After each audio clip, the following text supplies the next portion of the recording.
નમસ્તે મિત્રો, આ ખેડૂત માર્કેટ યુટ્યુબ ચેનલમાં તમારું સ્વાગત છે। મિત્રો, હવામાન વિભાગ દ્વારા આગામી દિવસોમાં રાજ્યનું હવામાન કેવું રહેશે તે અંગે આગાહી કરવામાં આવી છે। સામાન્ય રીતે આગામી 5 દિવસ માટે આગાહી કરવામાં આવી છે। તેમાં તેમણે કોઈ મોટા ફેરફાર થવાની સંભાવના ના હોવાનું હવામાન વિભાગે જણાવ્યું છે।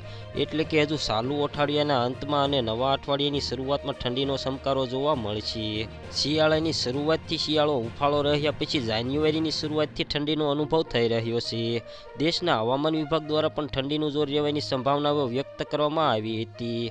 હવામાન નિષ્ણાતો અને હવામાન વિભાગના વૈજ્ઞાનિક અભિમન્યુ ચૌહાણે પણ ઠંડી સામાન્ય ફેરફાર સાથે યથાવત રહેવાની વાત કરી છે।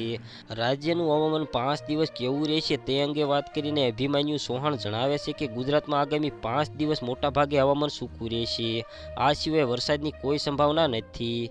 જે પ્રમાણે આગાહી કરવામાં આવી છે તે પ્રમાણે ખેડૂતો માટે વાત સારી છે કે માવઠાની સંભાવનાઓ નથી, કારણ કે માવઠાના કારણે શિયાળુ પાકને ભારે નુકસાન થઈ શકે છે। વધુમાં તેઓ જણાવે છે કે લઘુત્તમ તાપમાનની વાત કરીએ તો તેમાં કોઈ મોટો ફેરફાર થવાની શક્યતાઓ નથી, જેમાં 1 થી 2 ડિગ્રી સામાન્ય વધારો થઈ શકે છે। પાછલા 24 કલાકની વાત કરીને તેમણે જણાવ્યું છે કે તાપમાન મોટા ફેરફારો વગર સામાન્ય રહ્યું છે।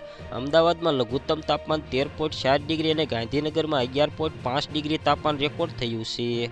ગુજરાતમાં સૌથી નીચું તાપમાન નલિયામાં 11.2 ડિગ્રી નોંધાયું છે। જ્યારે હવામાનમાં થનારા ફેરફારોના કારણે તાપમાનમાં સામાન્ય વધારો થઈ શકે છે, જો કે તે મામૂલી હશે।